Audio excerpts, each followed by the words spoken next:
Hey guys, welcome back to the channel.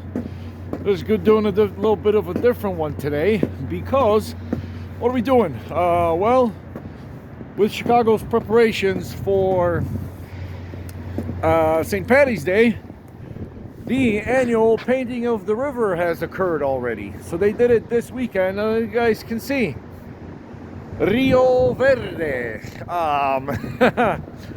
We are actually, yeah, let's give you guys a location. We're at the Madison Street Bridge, as you guys can see there. Lyric Opera Bridge, also known as. This is the Grand Union Station building right here, and the Ogilvy Transportation building as well. So this is the way we came in. But yeah, I'm gonna give you guys a little walking tour. Why? Because well, we're here downtown because of St. Paddy's Day. I wanted to see the river. It's not until next week, I think the 16th or the 17th actually. But I wanted to see the river green because I believe last year somehow I missed it. So I wanted to give you guys a little bit of that. Now, I'm having trouble with my Brompton. That is the folding bike that I bought in 2016 in the UK when I was living in London. And so let's have a look down there. Oh wow, that is super green. If you guys look at the green next to the yellow, wow. So yeah, I got that folding bike which has sort of survived London with me, and then it survived 4 years of the jungle in Peru, and so it's getting on in its years. Let's get a better view right there, guys. Wow, huh? And basically I took it into the local downtown Brompton bicycle distributor and service center, and I left it there a week for I left it there for a week. So basically I'm here to pick up my Brompton. Hopefully I'll be able to ride it back. Actually I won't, because it's gonna need a little more work than what I envisioned, which basically means it's gonna need like a complete overhaul of the drivetrain, all the major hinges, because it is a folding bike. It folds in 3 spots, and so it's gonna need a lot more work than I thought. So perhaps maybe I can do some of the work myself and then just kind of ride slowly, because I did have that bike serviced a few times, but I guess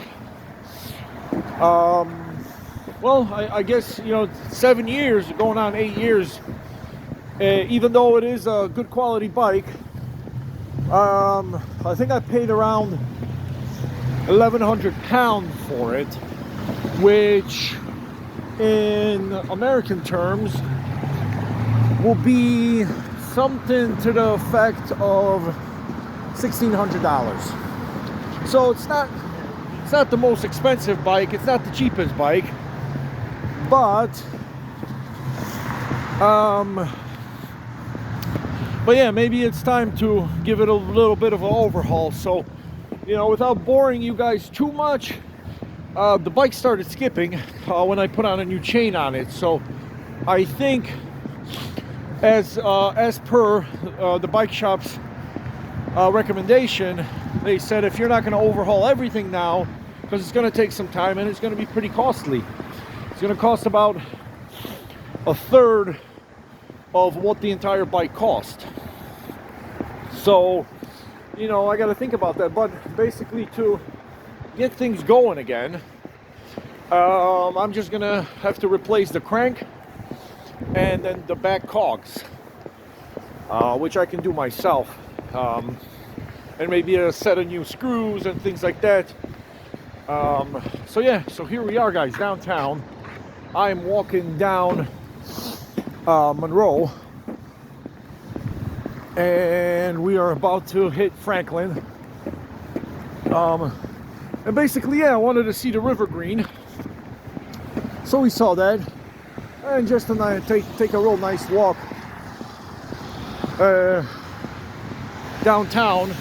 It's been a while, I guess, for me, just taking a walk downtown, clearing the head, you know. And it's sort of a, if you guys, I don't know if you guys can see, but there's a bit of a sprinkle of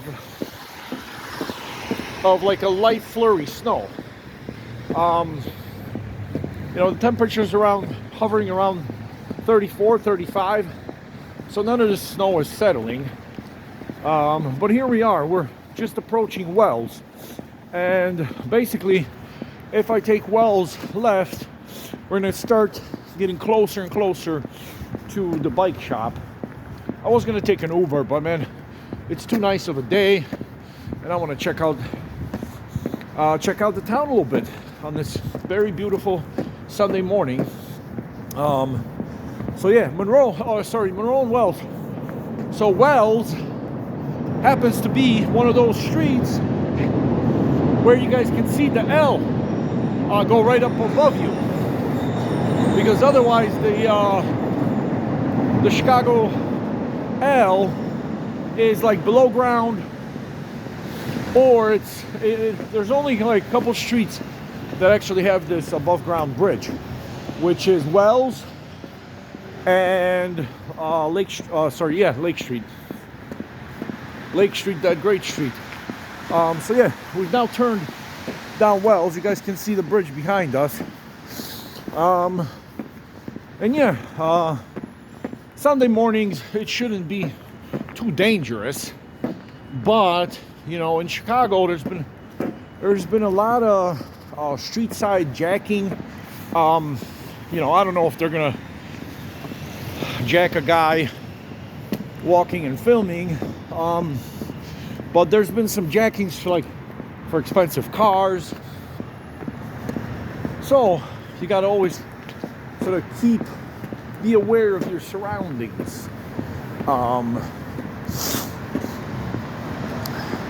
See, like I'm walking up a one-way street, so I can see the oncoming traffic.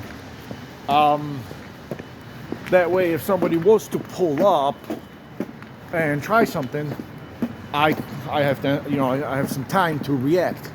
Whereas if you're walking with traffic on a one-way street and that traffic is behind you, you know, sometimes you could be in a position where somebody will pull up behind you and jack you. You know, I am wearing my Canadian wilderness coat today, so I'm not promoting anything, but I picked it up last year during the winter, and I actually haven't worn it anywhere, because this is kind of coat you'd want to go up to Alaska with, or the Canadian wilderness. But yeah, just checking out some places we know. Starbucks coffee, there's Arby's. So yeah, we got about, I don't know, it said like about a 40-minute hike.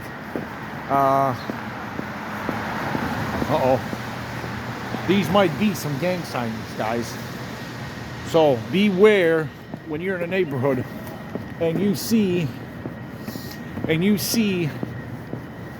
a preponderance of a large amount of gang tagging on the walls, as we used to call it. I don't know what the kids call it anymore, but as you can see, a lot of pubs like this one here, you know, dressed up for St. Paddy's Day. Last year's St. Paddy's Day, I remember what I did. I hung out with a good buddy of mine over in where we hang out. Yeah, we hung out in Park Ridge. We went to see like a little dancing show with the Kiwanis, Irish American organization. They did like a little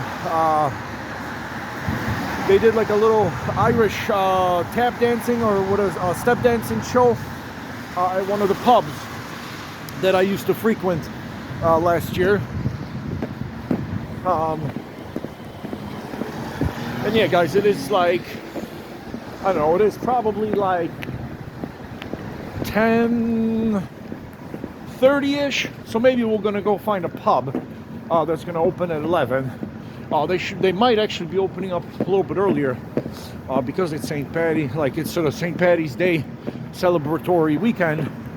So they might open a little bit earlier. So yeah, here we are walking up Well. So we're traveling north now. We're gonna be passing Randolph.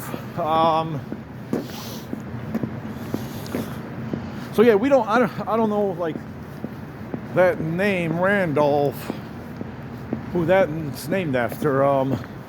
But anyways, yeah, so we're probably gonna find a little pub, and because the bike shop does not open until like 12 o'clock, so we're probably gonna have about an hour and about an hour to kill.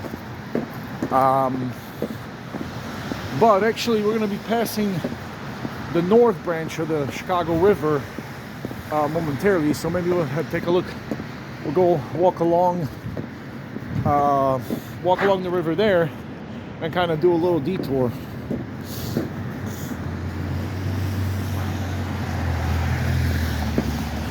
All right, we're going to take the sunny side of the street. So I'm crossing on a no walking signal, guys. So here in Chicago, we call that jaywalking. Now here I got a gray man. All right, so we're passing Randolph now. I don't know if you guys see behind me all the beautiful architecture. When living in London, I got to meet a wonderful girl from Italy, and she was just there on a brief holiday. So being that she was a good friend of a friend, we kind of took her out for the night. And of course, immediately she said, wow, you don't sound English. So she said, where are you from in the States? And I said, well, I grew up in Chicago, I'm sort of Chicago Polish. But I grew up in Chicago. And so she says, oh wow, oh my God, that guy almost just hit that post right there, which is very difficult to see, but man, that guy almost hit a post. So yeah, so she's like, yeah, when she was actually a student of the Milan. That's gonna get a little loud, guys. She was a student at the Milan University of Architecture, or the Polytechnic University. She was studying architecture because she was from Milan. So she told me an interesting bit of her story, because when she studied architecture for her bachelor's degree, she had to actually come up to Chicago as part of her curriculum. And she said they spent about 3 months sort of going around the city and studying its diverse architecture. So that was kind of cool. And so we hit it off.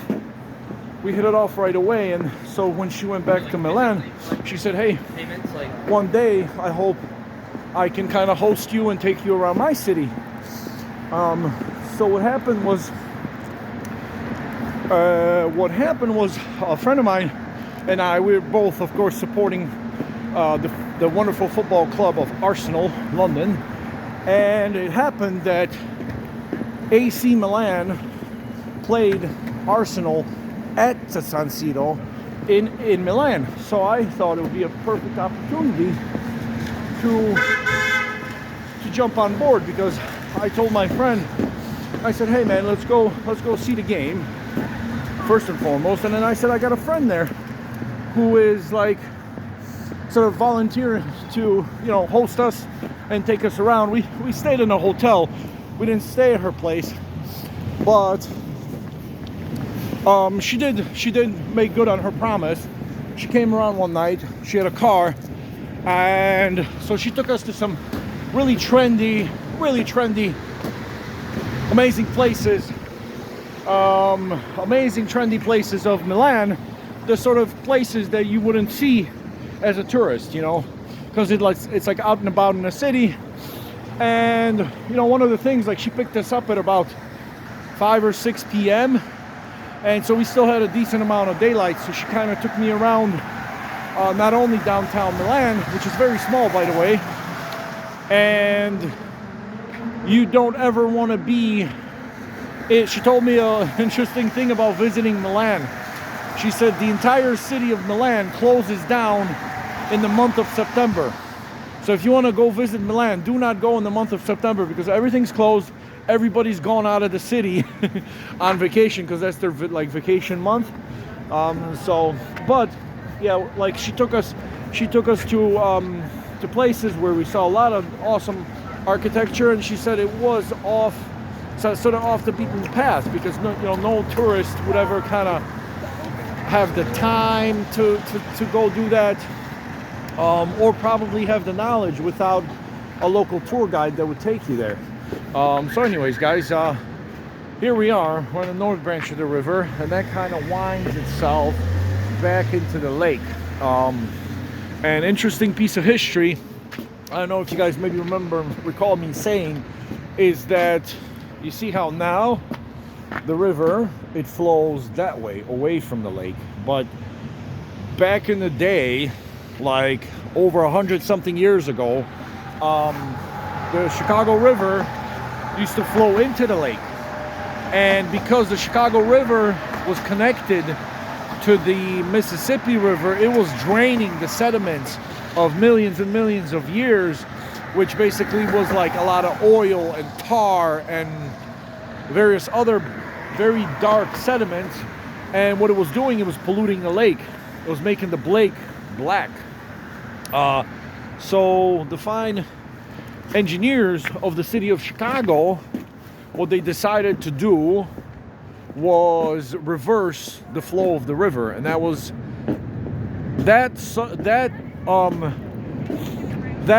feat was never done before that. So Chicago sort of made history about being the first city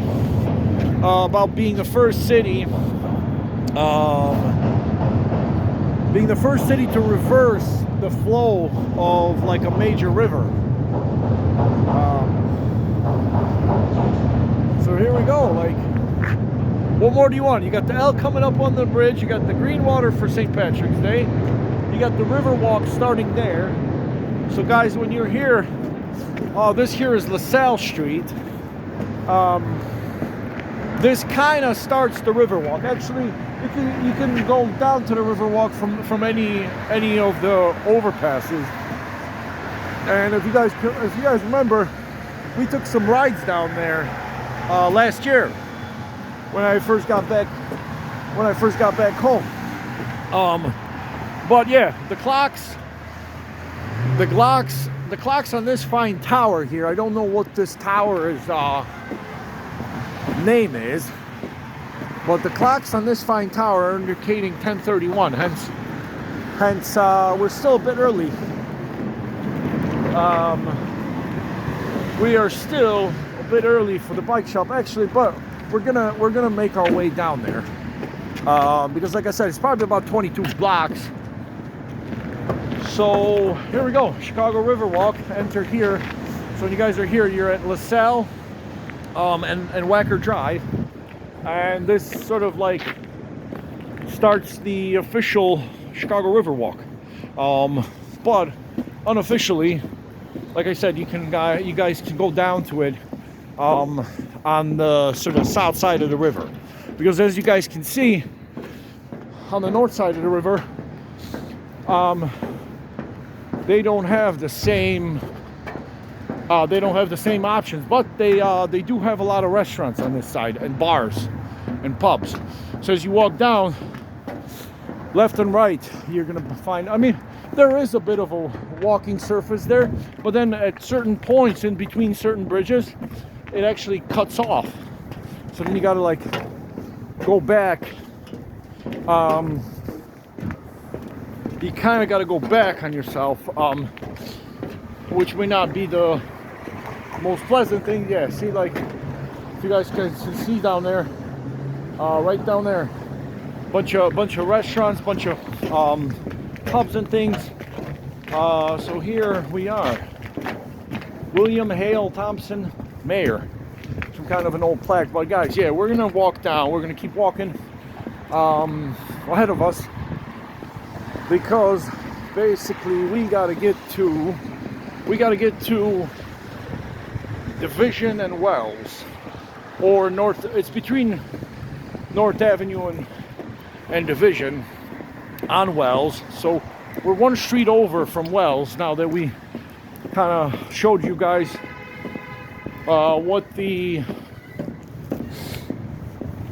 where the Riverwalk kind of starts. So we're gonna cut through right over here at the next street. So guys, I'm glad you guys came out with me on this beautiful walk. And see, you got these really scenic areas, like these alleyways, you know, with the iconic fire escapes, you know. So yeah, guys, what I'm gonna do is I'm gonna keep walking, try to find a pub or maybe a coffee joint to have a cup of coffee, read a book. So let me share with you what I'm reading now, as there we go. Company Culture, great book. I highly recommend it. It was recommended to me by my colleagues at work, my boss to be precise. So yeah, it's an interesting book. It's an interesting book. It starts with a bit of the sort of the first financial crash, or the housing crash in America, as they call it. So anyway, guys, thank you for tuning in. Yeah, let's start walking back this way. Thank you for tuning back in. Hasta la ciao ciao. Bye for now. Over and out from the concrete jungle of Chicago. Actually, the Treehouse, lovely pub here. That's it. Look at that place. My God, it is like made for like 600,000-700,000 people. Anyways, guys, hasta la ciao ciao.